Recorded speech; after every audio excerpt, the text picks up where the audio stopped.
Welcome back, everyone. Good afternoon. My name is Tony Zhang. I am the Chief Strategist here at Options Play. Welcome back to our Options Education webinar series. I know this is right before the holiday season, so thank you so much for taking the time out this afternoon to be with us. I hope everyone has a great Thanksgiving. Today we're here to talk about how to trade credit spreads for consistent income. This is a pretty timely topic given the current market conditions where we've seen a huge amount of volatility in the markets. We had a bit of a recovery today, very low volume recovery, but we had a bit of an exhaustion gap lower. So this might be some of the opportunities that are ideal for selling credit spreads. So really timely topic for us to talk about. Hopefully you guys really will be able to take something from this and start applying it to your trading account. What I'll do today is I'll try to break down what are credit spreads for those of you that are brand new.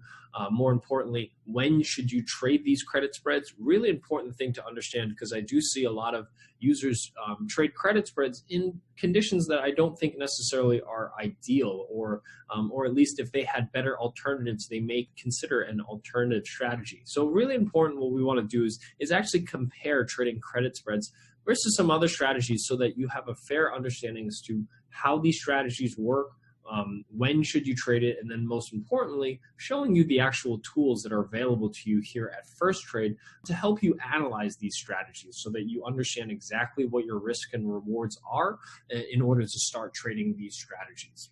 This webinar is for those of you that have a basic understanding of option strategies, such as buying and selling calls and puts. But most importantly, what I want to do is show you guys Options Play. The tool that's available to you free of charge at Firstrade. This is the tool that's going to help you analyze the strategies that we're going to talk about here today.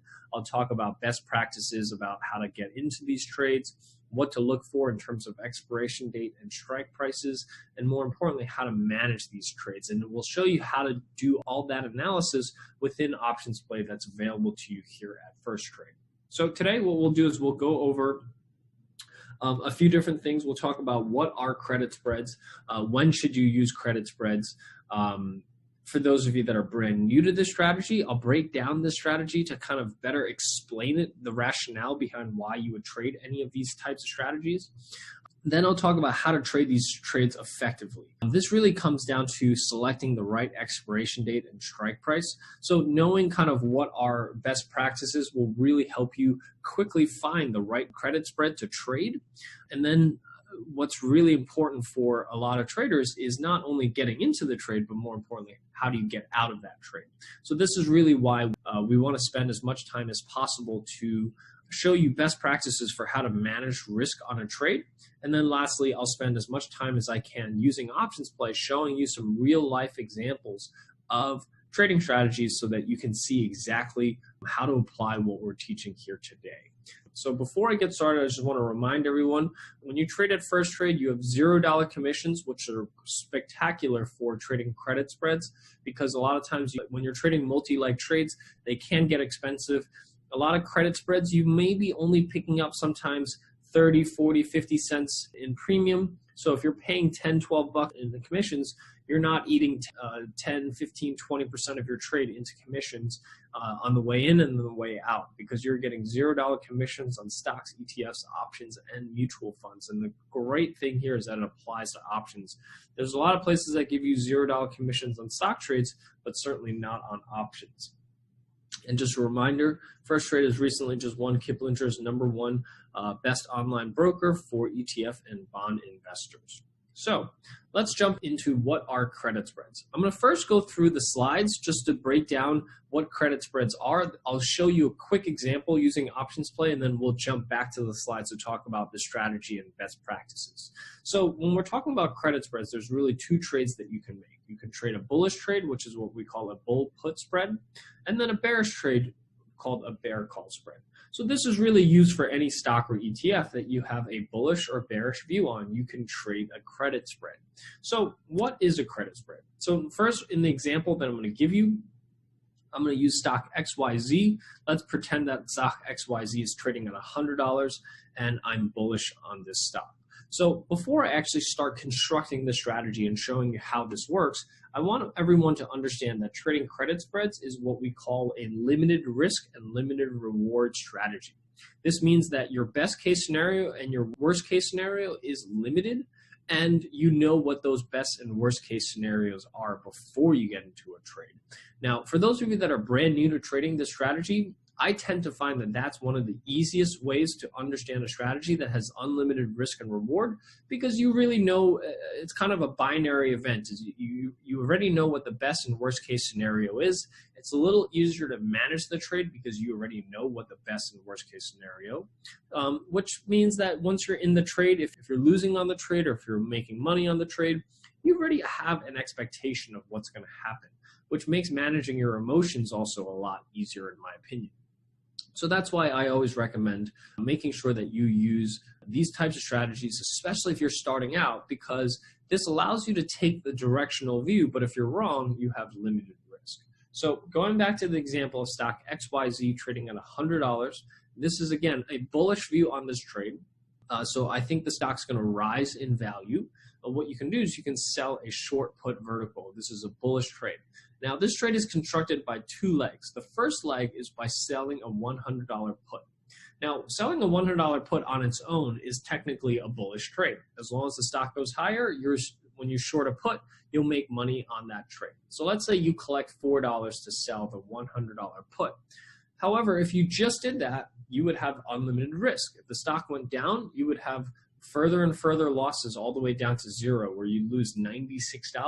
So making $4 while risking $96 doesn't sound like a lot of fun, which is why what we can do is we can buy a $90 put against that. So we sell the $100 put, and then we buy a $90 put against that. Let's say that costs $1, and that creates a net credit of $3.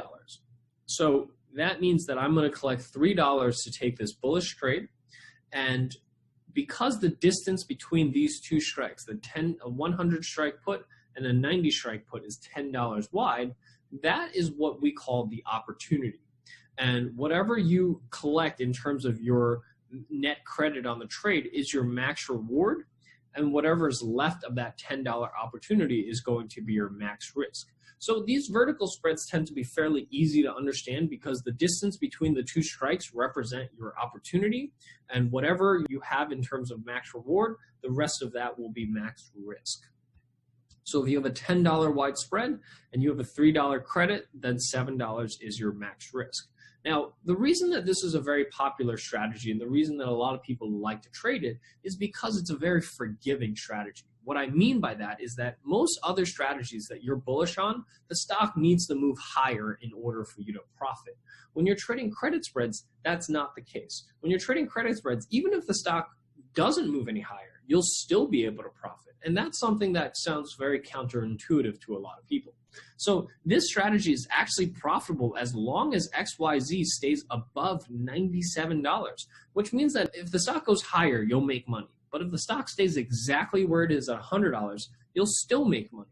Even if the stock moves a little lower to 99, 98, all the way down to 97, you'll still make some money. Not as much money, but you'll still make some money. The only time you have losses is if the trade goes below 97. This is why this is one of the more popular strategies, and this is why a lot of people call it a very forgiving strategy, because if you're right on the direction, you'll make money. If you're sort of right on the direction, you'll still make money. And the only time you lose money is if you're completely wrong on the direction. So if the stock goes below 97 or below 90, that's when you have the max risk of $7.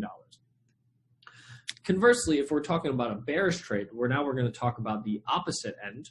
Let's say we're talking about the same XYZ stock, but now instead of bullish, we're bearish on this trade.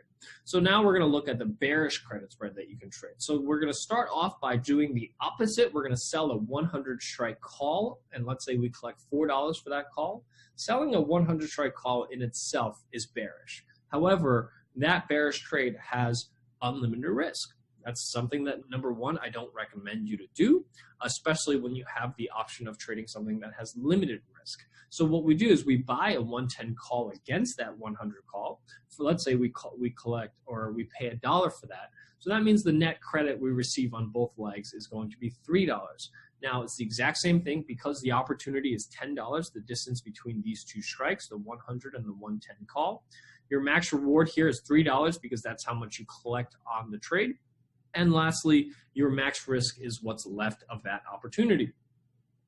And again, this trade is very forgiving because this is profitable if stock XYZ goes lower, but it's also profitable as if XYZ stays exactly where it is, and it's even profitable if XYZ moves even a little higher. So as long as the stock stays below 103, you'll actually make money on this trade.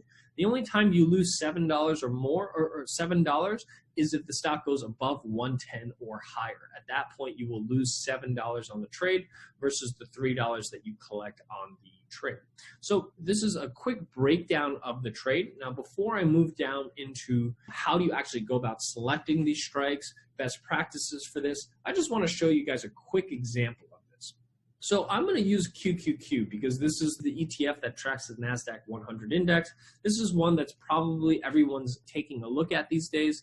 These are heavily skewed in technology stocks. So this has taken a huge beating yesterday, finally came back, bounced a little higher. So just an example, let's say I feel that 161 is a bit of a bottom here for QQQ. What you can do is you can sell in our example here, what you can do is you can use our tools to create a short put vertical. We talked about selling let's say a December 28th, 161 put, which is the at the money put, or let's do a 160 and a half, which is the at the money, and then we'll buy back, let's say, a 155 and a half put. So this is how you would, in theory, construct a put credit spread, where I'm selling 160 and a half put. That's the bullish trade that I would make. But if I just sold the 160 and a half put, I would have unlimited risk. So what I'm going to do is I'm going to buy a lower put, a 155 and a half put against that in order to cap my risk. And I can choose different strikes as well, as you can see. So for the 160 and a half, I collect $4.95, roughly $5. And then if I paid $2.40 for the 152 and a half, so my distance between the two strikes here is $8, I'm going to collect $2.55, which means the remaining of those $8 is going to be $5.45, and that's my max risk. So that's just a quick example of a credit spread on a real stock that you may be looking at today. So we're going to jump back to this platform. Next, I just want to show you how to construct this using a real strategy. So let's talk a little bit about this strategy itself. So number one, credit spread strategies tend to work a little better on ETF and index options versus individual stocks. This is not to say that you can't trade this on stocks. The reason that they tend to work a little better on ETF and index options is because ETFs and index options don't have as many gaps. They don't have corporate earnings that cause large moves in one direction or another. They don't have dividends or splits or anything like that. So they tend to work a little better from that perspective. They are also a little easier to apply technical analysis to because you don't have these gaps in corporate actions. Because the strategy is generally an option selling strategy, when you choose expiration dates, you generally want to choose shorter dated expiration dates. So 2 to 5 weeks out is typical for a credit spread. And the reason for this is because short dated options maximize theta, or your time decay. Time decay is working in your favor when you're selling options. So by choosing these short dated options, that's how you're able to maximize your time decay. When it comes to strike prices, you will always want to choose out of the money strike prices when you're selling a credit spread. Never sell an in the money credit spread, okay? So when it comes to selling credit spreads, there are a lot of different strikes that you can sell. So this is really where the next couple of slides I'm going to talk about the different strike prices that you can choose. So number one, you can choose strike prices that are relatively near the money, or strike prices near the current price. And that's an example that I just gave you right now with the QQQ. I sold it pretty much an at the money call and bought a call that was slightly out of the money. These are strikes that are relatively near the current price. These have low probability of profit, but they have a better risk to reward. Conversely, you can also sell a really far out of the money credit spread. These are characterized by trades that have very high probability of profit, but they have worse risk-to-reward ratios. And just for illustrative purposes, if let's say instead of selling the 160 and a half by 152 and a half put spreads, which is what I would consider near the money credit spreads, if instead I started doing something that looked like this, where I sold the 155, 148, let's say. Let's say I sold the 155, 150, 148. That's what I would consider out of the money. So here, as you can see, my risk reward is far worse. I'm only going to collect 148, but I'm still risking $552. Actually, more money than I'm risking on the previous trade. I'm actually risking more money and collecting less reward. The trade-off here is that I'm going to get a higher probability of profit here. I have a 70% probability of profit versus the strikes that I chose before, the 160.5 versus 152.5. I only have a 56% probability of profit, but my risk reward is much better. I'm only risking 545, but I'm going to make 255 on the back of that if I'm correct. So that's the trade-off that you have between selling near the money call options versus far out of the money call options. Now, a lot of times I get asked the question, well, why wouldn't you just choose something with higher probability of profit? You know, why wouldn't you want that? Obviously, that sounds good on paper. And the answer is that it's not that simple. You must look at two different things when you're selecting any option strategy. Any option strategy is going to be a trade-off between probability and risk to reward. If you're only looking at one half of the picture, if you're only looking at probability, then you're only looking at half the picture. And what you're doing is you're ignoring the other half, and that's extremely dangerous. So you have to understand that probability and risk reward are trade-offs. When you get really high probability, you're going to get really poor risk reward. So here's an illustration of what that looks like. When you sell near the money options, you typically will see something where you have 67% chance of winning. And on the back of that, you're risking roughly 2 to 1, meaning for every $100 you collect in credits, you're going to roughly risk maybe $250 for that $100 credit that you're trying to receive. Conversely, if you sold really far out of the money options, a lot of times I see this where traders will look for options that have 90% winners, 90% probability of expiring worthless, or 90% probability of profit. And on paper, that certainly sounds much better than 67% probability of profit. But your risk to reward is going to be heavily skewed against you, meaning for every $100 in reward that you try to collect on a credit spread, on the back of that, you're usually risking anywhere from $900 to even, I've seen as much as $2,000 to $3,000. So if you think about collecting $100 while risking $2,000, that means you could win 20 times in a row and just have one single losing trade that wipes out all of the previous 20 trades. That's the type of trading that I don't love to do because, yes, like you can certainly win many, many times, but that one time that it'll wipe out all of your gains and it'll make your trading not as pleasant if that happens. And what we're seeing currently is a lot of that happening much more frequently in the markets. I think the last few months is a testament to that market moves to the downside or big market moves are happening a lot more frequently than statistics are telling us or predicting. So when you have that one big move working against you that wipes out 10, 20, 30, 40 trades that you just previously made, that's going to hurt. And that's really why when we look at the next slide, when we look at the optimal credit spread, so we've back-tested all different expiration dates, strike prices, different probability of profits on credit spreads. We tend to find that the optimal credit spread is really the near the money credit spread. And it really comes down to this risk reward. So we tend to find that you want to sell a at the money call, so a 50 delta call or a put, and then buy back a 25 delta call or a put against that to cap your risk. And if you don't know what delta is and you're not sure what that means, an easier way to think about this is if the credit you receive is roughly 1/3 the distance between the two strikes, you are roughly going to be looking at these types of deltas, or you're going to be selecting these types of calls or puts. So another way to think about this is that if you're trying to collect $100, then that you're looking at roughly a $3 wide spread.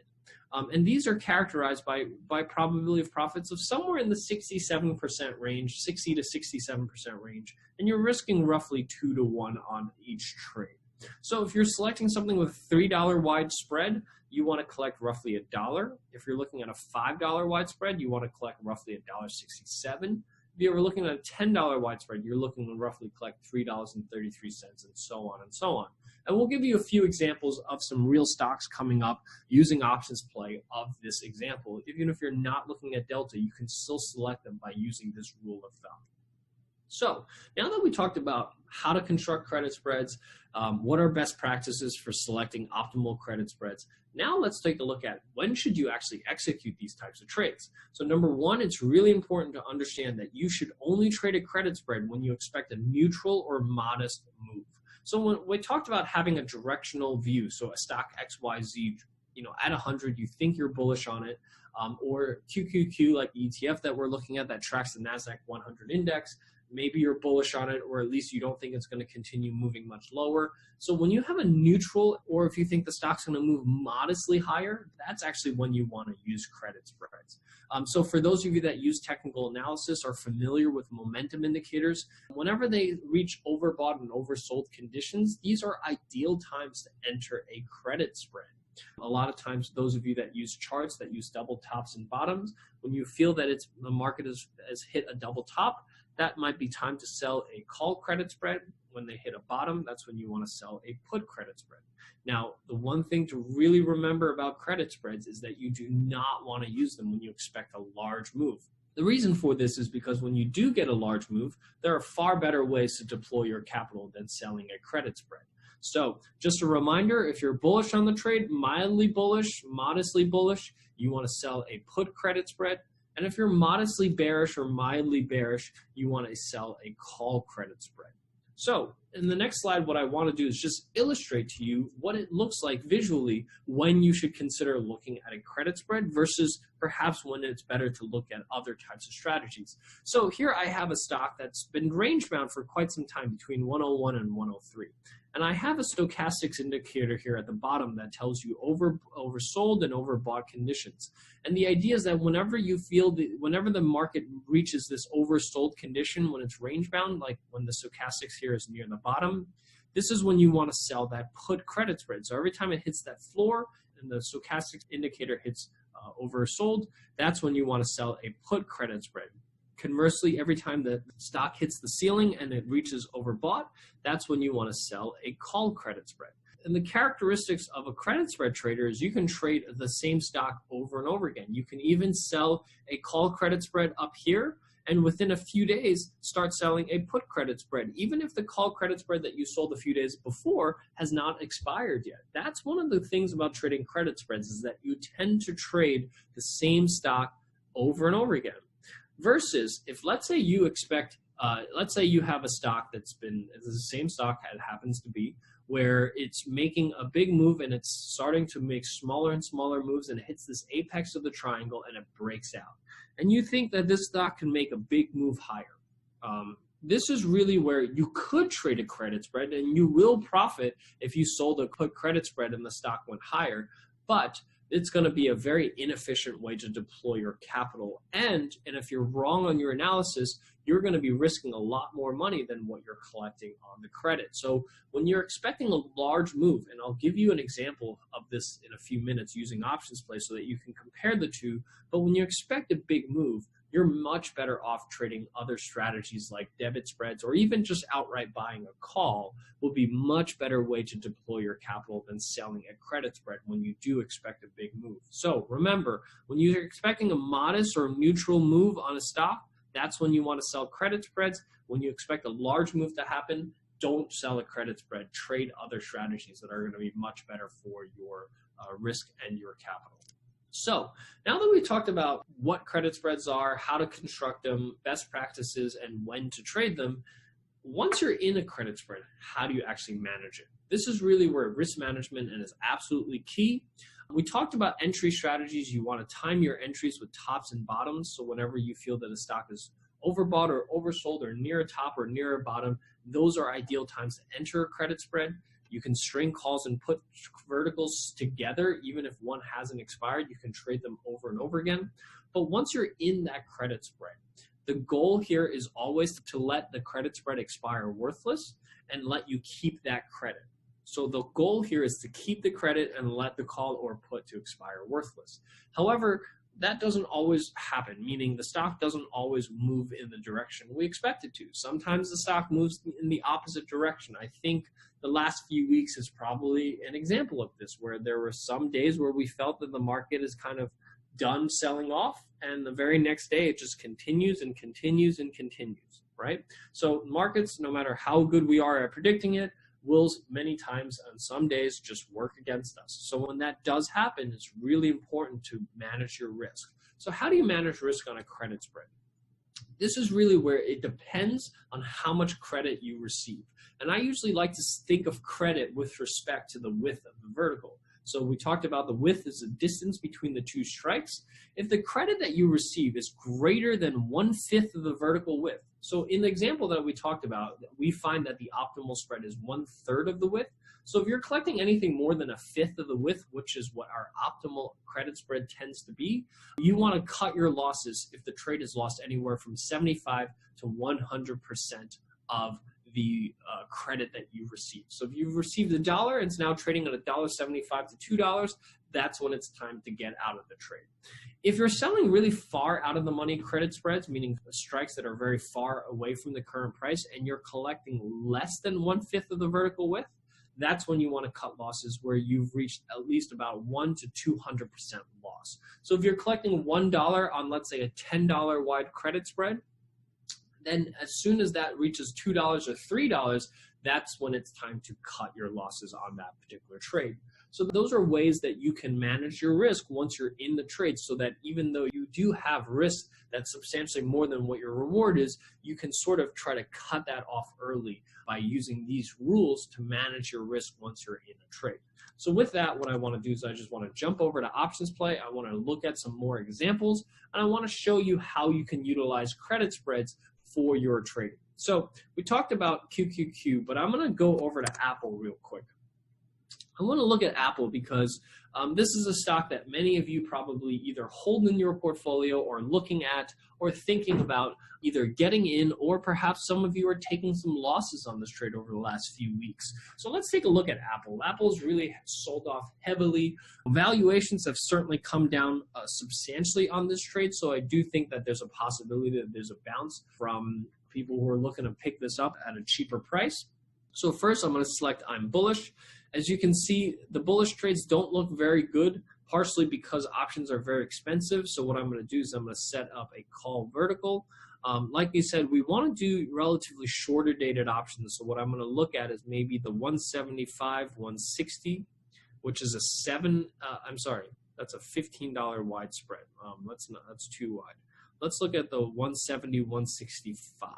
So 175, 165 spread, that's a $10 wide spread. I'm looking to collect roughly 1/3 of that, so $3.33. So here I'm going to get $3.10, which is pretty close to the $3.33 that I'm looking for. So let's take a look at this trade, and I'm going to compare that to buying a call option, to buying a debit spread, which is a variation of buying a call option. And in order to compare these three strategies, what I'm first going to do is I'm going to normalize this. I'm going to say I'm going to risk, let's say, $5,000 on this trade.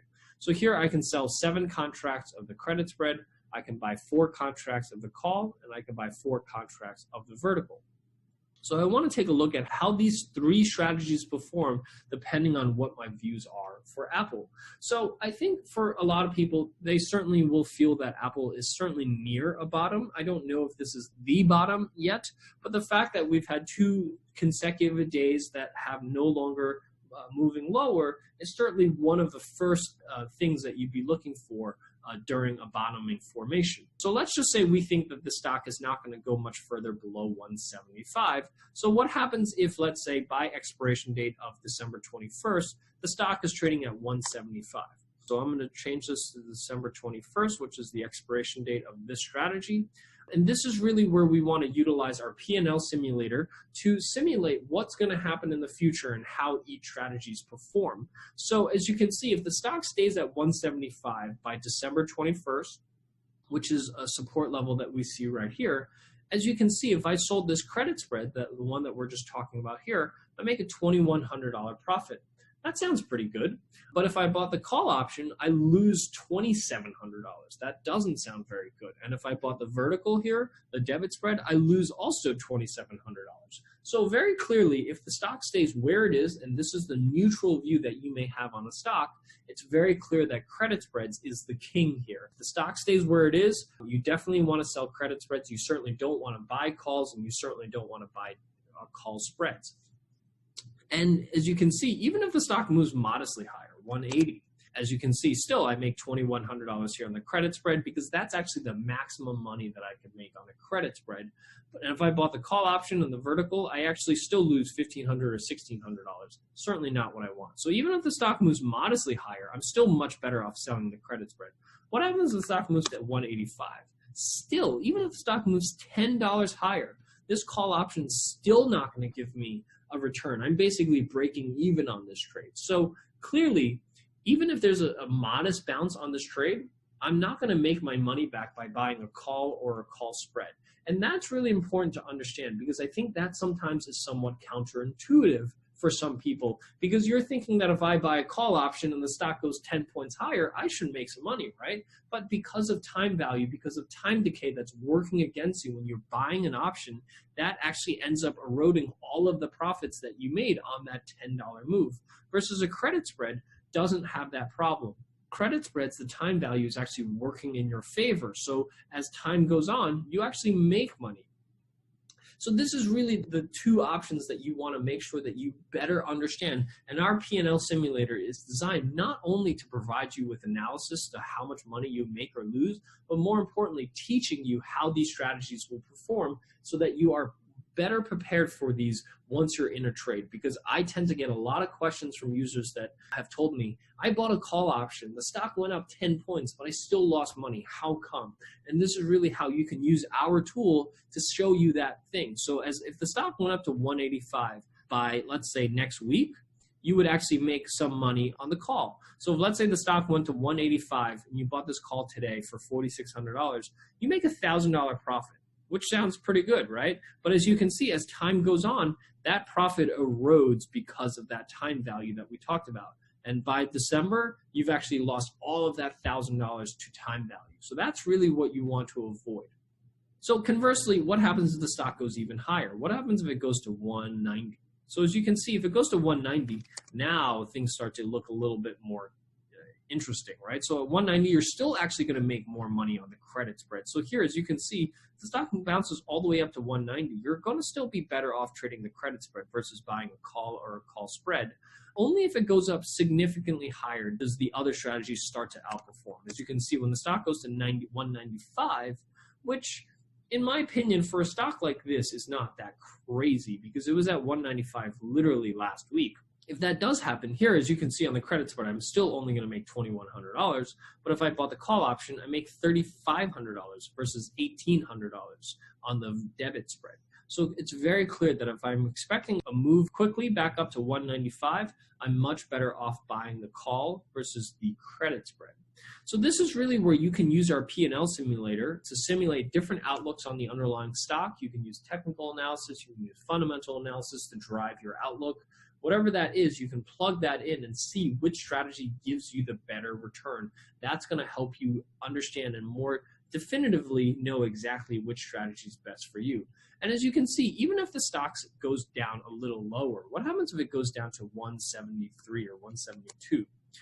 So here, as you can see, if it went down to 172, you basically are breaking even on this trade. So even if the stock stays where it is or moves a little lower, you can still at least break even on the credit spread versus if you bought a call, you actually lose $3,200. So obviously, I would not do this if I expect the stock to move any lower. So this is really why we say this is one of the more forgiving strategies when it comes to selling credit spreads. So let's go back to the QQQ example. You know, we talked about this stock. It's kind of had a bit of an exhaustion here to the downside. Perhaps this is going to be bouncing a little higher to the upside. So let's take a look at that. Let's, again, replace this stock leg with a short put vertical. I'm going to change this to a December 28th, or let's say December 21st. And let's say we sell the 160 call and then we buy back the 155 call. So this is a $5 wide spread, which we want to collect roughly $1.67. As you can see here, I got $1.69. So right on the sweet spot of collecting 1/3 of the width is a trade that I would consider looking at versus buying a call option. Cost me $5.72 versus a debit spread $5.05. So let's normalize this and say I want to risk $5,000 again. Whoops, 5,000, whoops. There we go, 5,000. So I can sell 15 contracts with a credit spread. I can buy 8 contracts with a call, or I can buy 9 contracts of the debit spread. So now we're comparing apples to apples. Qs are trading at 160. So what happens if by December 21st, which is the expiration date of this strategy, the stock stays exactly where it is, around 160? Clearly, same example as before. If I sold the credit spread, I make a $2,500 return. So think about trading stocks, right? Many of you probably have a lot more experience trading stocks. If you felt that the stock was done moving any lower, you're fairly neutral on it, you're not sure that it's going to make a quick bounce higher, what can you do? There's really nothing you can do. You can't buy the stock, right? If you bought the stock and the stock stays where it is, you don't make any money and you end up paying commissions on that. Or actually, take that back. You don't pay commissions on that for Firstrade, but any other broker you do. So one of the advantages of trading at Firstrade is that you could buy the stock and the stock doesn't move anywhere, you don't lose any money. But what if I gave you an opportunity to actually make some money from the stock not moving anywhere? And that's really where the credit spreads come into play. You can sell a credit spread, and even if the stock doesn't move any higher, you can collect $2,500 by doing this. You are risking $5,000 to do that, but the risk of $5,000 is that the stock drops significantly. So this is what we're looking at. If the stock stays exactly where it is, around 160, you can make $2,500, or if you're bullish on it, traditionally you could buy a call option. So paying $45.76 is probably something that you don't want to do, because you're going to lose $2,000 if the stock stays where it is, or it's $1,800 on the debit spread. But if the stock does recover, let's say it goes back to 168, which is where it was just at literally last week. If it goes up to 168 here, as you can see, if it goes up to 168, which is $8 higher, in my opinion, a relatively small move on a stock that moves quite a bit, but on the call option, now I'm making $2,400 and a $2,200 move, $2,200 on the debit spread. So you should consider these things when you're thinking about, well, do I think the stock's going to recover back to 168 or more? Because if you do think it's going to recover to 168 or more, then you're better off trading one of these two strategies. If you don't think it's going to go back to 168 or more, then you're better off trading this credit spread strategy. And the reason we created this tool was because if you use tools like this, like the option chain, you wouldn't be able to tell, number one, what is the optimal strategy to use. It's difficult to compare different strategies. And if you chose the 160 versus the 160 and a half, or the 160 Decembers versus the 160 Novembers, how do you know which strategy is going to perform better if the stock went up to 168? You really can't tell doing that. You can't do that from an option chain. And this is part of the frustrations that we had as traders, is that these types of analysis that we needed to decide which expiration and strike price to choose, we couldn't figure that out from the option chain. So we typically had other calculators to do this type of analysis, but there was a lot of back and forth, and we didn't have an easy way to compare strategies. And that's why we created Options Play. It's available to everyone here at Firstrade under your Options Trading tab. You can click on the Options Wizard button here on the right-hand side, and that will launch Options Play. That allows me to set up any 3 strategies side by side. I can modify any of these, change this very quickly to a short call vertical, move the strikes and expirations to what I want, and let's say I want to sell that 160, 155 and a half vertical, quickly be able to compare different strategies side by side. I can even compare using the same amount of risk. So let's say I want to risk $5,000 on this trade. Now I can easily compare any 3 strategies side by side and say, well, if the stock stays exactly at 160, how much money do I make on each one of these strategies? More importantly, I can even move this slider to know exactly at what point does one strategy start to outperform the other. So if the stock went to 168, now the debit spread makes $2,800 versus only $2,600. So anything above 168, basically, I'm going to make a lot more money on the debit spread than I'm going to make on the credit spread. And the only way you'll be able to tell that is by putting the two side by side and using a P&L simulator like we have here in order to tell you that. There's no way you can figure that out by looking at an option chain. So we wanted to create this tool to make your options analytics a lot more simple, a lot more informative, so that you can actually make educated decisions as to whether you should trade one expiration or another, or one strike price or another, or one strategy against another. That's not something you can do from the option chains, we wanted to provide these tools that were really easy to use, because these are just price sliders that you can use, price and time sliders, and even volatility sliders. For those of you that are a bit more advanced, you'll know that if the Qs actually jump higher, volatility will come down a little. So how does that affect your strategy? You can see all of those things using our P&L simulator so that you know exactly what to expect if the stock goes higher, if the stock goes lower, so you know how to manage your trade once you're in it, because you already know what's likely going to happen if it goes higher, if it goes lower. So nothing comes as a surprise to you, and that's how you're going to be able to help manage your emotions when you're actually in one of these trades. So with that, I just want to thank everyone really for taking the time out this afternoon right before a holiday to learn more about options trading. I really appreciate you guys taking the time out here this afternoon. So at this point, what I'll do is I'll open this up for Q&A. And if you have any questions, please type them into the chat window and I'll answer as many questions as I have time for. Is it possible to use a simulator while in a trade to correct, for example? So you can certainly use the P&L simulator, but what it will tell you is what the change will be from that point on. It won't account for your, whatever gains and losses you already have.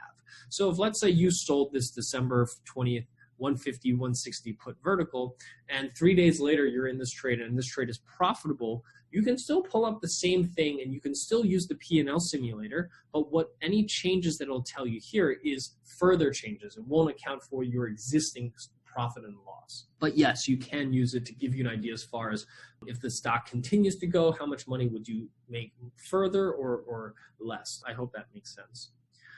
If the trade is getting closer to the front option, how do I exit? So exiting the trade is really a question that you can ask your Firstrade representative. They'll show you how you can enter and exit a trade, but you typically will exit this trade as an entire strategy.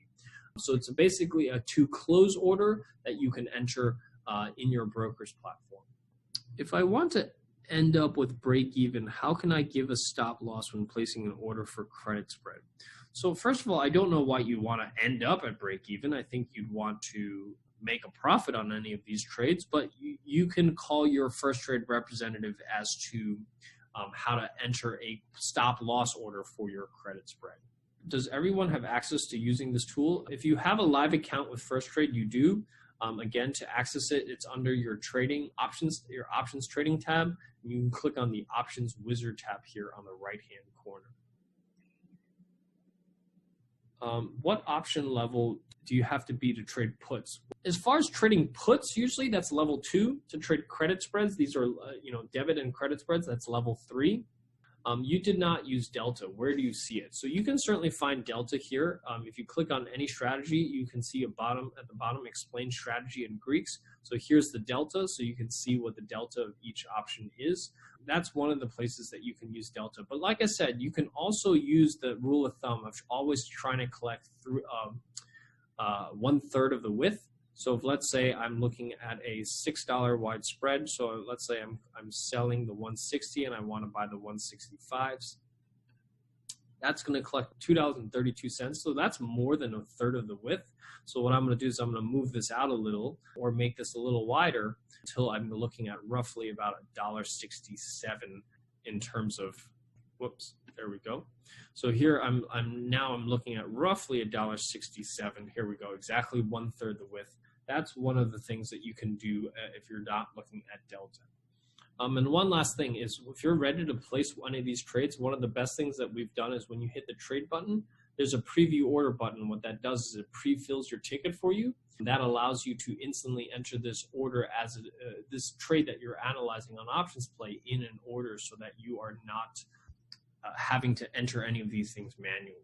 While closing the position, should we input two sides separately? No. So when you're closing the position, you should enter two sides together as one single trade. I would not recommend closing out a spread separately. How frequently do you monitor credit spread trades? So with all option strategies, you typically want to monitor them fairly frequently. I certainly monitor mine every single day. You could go 2 to 3 days without doing it. You generally want to monitor them more closely around expirations. You may not have to monitor them very closely if you are 3 to 4 weeks out from expiration, but if you're within the last week, you certainly want to look at that pretty much on a daily basis, in my opinion. Yes, we do offer a lot of additional training. We just sent everyone a link in the chat window with all of our previously recorded webinars. That's the best way to learn more about options play. We have a lot of different option strategies there for both beginners and advanced traders. And every single one of them, we show you not only the methodology and best practices for each strategy, more importantly, we show you how to implement it using options play. So we are not here to provide any recommendations or advice. We are simply here for educational purposes to show you what our best practices, nor does Firstrade provide recommendations on actual spread trades. Is options play just as effective for very short-term frames? So I'm not sure what you mean by if options play is just as effective. If you're referring to credit spreads, the problem with credit spreads that are less than a week away is that you have what's considered very high gamma risk, which means that you're not really capturing any time decay or very little time decay. So you have very little to profit from while putting on a lot of risk. So that's why, generally speaking, you don't want to sell 1 week credit spreads. You want to go at least 2 to 3 weeks out, in my opinion, to get enough premium and to get enough credit to offset the risk that you are taking, because these are relatively poor risk to reward strategies. Thank you so much. I really appreciate everyone taking the time out this afternoon on a holiday. Hope everyone has a great Thanksgiving. Get home safe. Have fun with your families. And I will see you guys in a couple of weeks on the next webinar. So happy Thanksgiving to everyone and have a great afternoon.